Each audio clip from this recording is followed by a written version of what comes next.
مفتی صاحب روحانی طاقت پانے کا وظیفہ بتا دیجئے۔ دیکھو روحانی طاقت کے تعلق سے آپ عامل کے پاس جائیں گے نا تو وہ آپ کو کوئی کہتا ہوا یہ ملے گا کہ میرے قبضے میں 1100 جنات ہیں، کوئی کہتا ہے میرے قبضے میں 11,000 جنات ہیں۔ بھائی یہ وہ لوگ کہتے ہیں جن کے قبضے میں خود ان کے بیوی اور بچے نہیں ہوا کرتے، یہ ان کے دعوے ہیں۔ بچے قبضے سے باہر ہیں، بیوی بات نہیں مان رہی ہے اور بتا یہ رہے ہیں کہ ہمارے قبضے میں اتنے جنات ہیں، ہمارے قبضے میں اتنے جنات ہیں۔ اچھی طرح سے یاد رکھو، پہلی چیز تو یہ ہے کہ جنات کسی سے ڈرتا نہیں ہے۔ اور آج کے لوگوں میں آپ کو ایسا لگتا ہے کہ کوئی بندہ جس کے بیوی بچے بات نہیں مان رہے اور وہ ہزاروں جنات اس کے قبضے میں ہوں گے؟ یار سوچ کر دیکھو، جو اولیاء کرام تھے نا جن کے قبضے میں واقعی جنات تھے، تو انہوں نے چلے نہیں گھسیٹے تھے، اولیاء کرام نے، بزرگوں نے لمبے لمبے وظیفے نہیں کیے تھے جناتوں کو قبضے میں کرنے کے لیے، بلکہ انہوں نے اللہ کو پا لیا تھا۔ اور سب سے بڑی جو طاقت ہے روحانی طاقت، وہ اللہ کو پا لینا ہے۔ اللہ فرماتا ہے میرے بندے تو کرتا وہ ہے جو تو چاہتا ہے، پر ہوتا وہ ہے جو میں چاہتا ہوں۔ میرے بندے تو وہ کر جو میں چاہتا ہوں، پھر وہ ہوگا جو تو چاہتا ہے۔ میں آپ کو ایک واقعہ بتاؤں کہ ایک صاحب کو یہ شوق ہوا کہ چلو مجھے جنات کو قبضے میں کرنا ہے۔ وہ ایک عامل صاحب کے پاس پہنچے اور ان سے جا کر کہا کہ حضرت مجھے کوئی ایسا عمل بتا دو کہ جنات قبضے میں آ جائے۔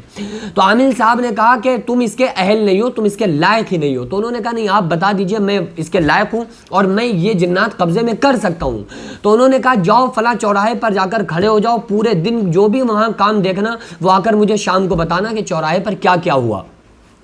وہ بیچارے پورا دن کھڑے رہے، انہوں نے دیکھا کہ سارے کام کوئی ادھر آ رہا ہے، کوئی جا رہا ہے، کوئی کچھ۔ ایک شخص آ رہا ہے گدھے کے اوپر، اس کا سامان لدا ہوا ہے اور بہت ضعیف اور بوڑھا انسان کمزور وہ گدھے کو لے کر جا رہا ہے۔ ایک نوجوان اور طاقتور آدمی نے اس کے گدھے کے اوپر جو سامان لدا ہوا تھا اس کو بھی پھینک دیا، گدھے کو بھی مارا، اس گدھے کو چھین بھی لیا اور اس بیچارے بزرگ بوڑھے آدمی کو بھی بہت مارا۔ تو یہ ساری چیزیں دیکھ رہا تھا کھڑے ہو کر کے، یار یہ ساری چیزیں کیا ہو رہی ہیں۔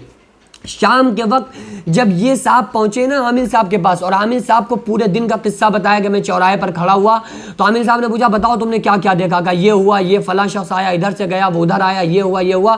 آخر میں نے ایک ایسا معاملہ دیکھا کہ میں حیران ہو گیا۔ کہا کیا دیکھا؟ کہا کہ میں نے دیکھا کہ ایک بزرگ بیچارہ آ رہا ہے، گدھے کے اوپر اس کا سامان لدا ہوا ہے، ایک طاقتور آدمی نے اس سے گدھے کو چھین لیا، سامان کو گرا دیا، اس کو بہت مارا اور وہ بیچارے کے خون نکلنے لگا۔ تو بزرگ نے عامل صاحب نے پوچھا کہ اے شخص یہ بتاؤ اگر تم اس بوڑھے آدمی کی جگہ پر ہوتے جو مارا گیا، جس کو مارا گیا نا، جس کے گدھے کو چھینا گیا، اگر تم اس بوڑھے آدمی کی جگہ پر ہوتے تو تم کیا کرتے؟ تو وہ کہنے لگا کہ ارے میں تو اتنا مارتا کہ اس کو بھوت بنا دیتا، اس کو مار کے، میں نہیں برداشت کرتا، میں تو بہت مارتا۔ تو عامل صاحب کہنے لگے کہ وہ جو آ رہا تھا نا جسے مارا گیا بوڑھا آدمی، وہ میرا بھی استاد تھا، وہ جو تھا نا وہ میرا بھی استاد ہے۔ تو میں نے تم سے پہلے کہا تھا کہ تم اس کے اہل نہیں ہو۔ اگر اللہ تعالیٰ تمہیں اس پر طاقت دے دے اور تمہاری دوستی یاری کرا دے جناتوں سے، تو پھر تم تو ذرا سی بات پہ کہیں کسی کو مروا دو گے، کہیں کسی کو برباد کرنے کی سوچو گے، کہیں کسی کو تباہ کر دو گے، تو اس لیے تم اس کے اہل نہیں ہو۔ اس چیز میں سب سے زیادہ برداشت کی طاقت ہونا چاہیے۔ تم کہہ رہے ہو کہ میں مارتا، وہ ہمارا بھی استاد ہے جو بیچارہ برداشت کر کے سہ کے ظلم و ستم چلا رہا ہے۔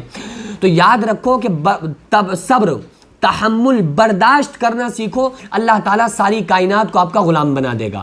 اللہ فرماتا ہے کہ دیکھو جب بندہ اللہ کا ہو جاتا ہے نا تو اللہ اس کا ہو جاتا ہے، اور جس کا اللہ ہو جاتا ہے، یہ حدیث قدسی میں آپ کو بتا رہا ہوں کہ جب کوئی بندہ اللہ کا ہو جاتا ہے تو اللہ اس کا ہو جاتا ہے، اور جس کا اللہ ہو جاتا ہے پھر ساری کائنات اس کا دم بھرتی ہے۔ اس لیے ہم لوگوں کو چاہیے کہ ہم غلاموں کے پانے میں زندگی برباد نہ کریں، مالک کو پالیں، آقا کو پالیں۔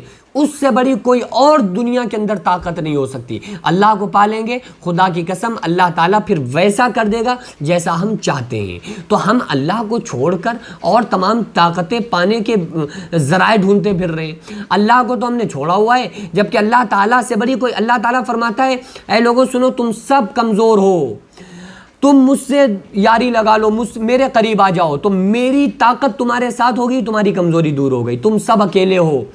مجھ سے تعلق مضبوط کر لو، میرے فرشتے تمہارے ساتھ، تمہارا اکیلاپن دور ہو گیا۔ مجھ سے اپنا تعلق مضبوط کر لو تو میں تمہارے ساتھ رہوں گا، میں تمہارے ساتھ ہو جاؤں گا، میری رحم و کرم اور فضل و کرم تمہارے ساتھ ہوگا، تو تمہیں دنیا میں کسی طرح کی کوئی پرواہ، کوئی پریشانی نہیں ہوگی، اور آخرت میں بھی پھر تمہارے لیے تمہارا بڑا اعزاز کیا جائے گا اور تمہارا ٹھکانہ جنت ہوگا۔ للذین اتقوا عند ربہم جنات تجری من تحتہا الانہار، ان پرہیزگاروں کے لیے اس کے رب کے یہاں ایسی جنتیں، ایسے باغات ہیں جن کے نیچے نہریں جاری ہیں، ہمیشہ اس میں رہیں گے، پاک ستھری بیویاں ہیں، اللہ کی رضامندی ہے، اللہ اپنے بندوں کو خوب دیکھ رہا ہے۔ تو دنیا میں جو مقصد ہے، مقصد زندگی، وہ اللہ ہے، تو ہمیں اللہ کو مقصد زندگی بنانا چاہیے، اللہ کو پانا مقصد بنائیں، اللہ کے رسول صلی اللہ علیہ وسلم کو پانا زندگی کا مقصد بنائیں، اور اللہ اور اس کے رسول صلی اللہ علیہ وسلم کے بتائے ہوئے طریقوں پر عمل کریں۔ خدا کی قسم اس سے بڑا کوئی روحانی عمل نہیں ہو سکتا۔ جو روحانی عمل جن کے پاس، جن کو ہم کہتے ہیں نا کہ فلاں بزرگ کے پاس روحانی عمل تھا، خدا کی قسم ان کے پاس جو سب سے بڑی طاقت تھی وہ یہ تھی کہ وہ اللہ کے دوست تھے، ان کا تعلق اللہ سے مضبوط تھا، اسی کے لیے اللہ نے ان کے ساری دنیا کو ان کا غلام بنا دیا۔ ہم لوگ بھی انہی بزرگوں کے نقش قدم پہ چلتے ہوئے اللہ سے تعلق کو مضبوط کر لیں، بس اس سے بڑی کوئی اور روحانی طاقت نہیں ہو سکتی۔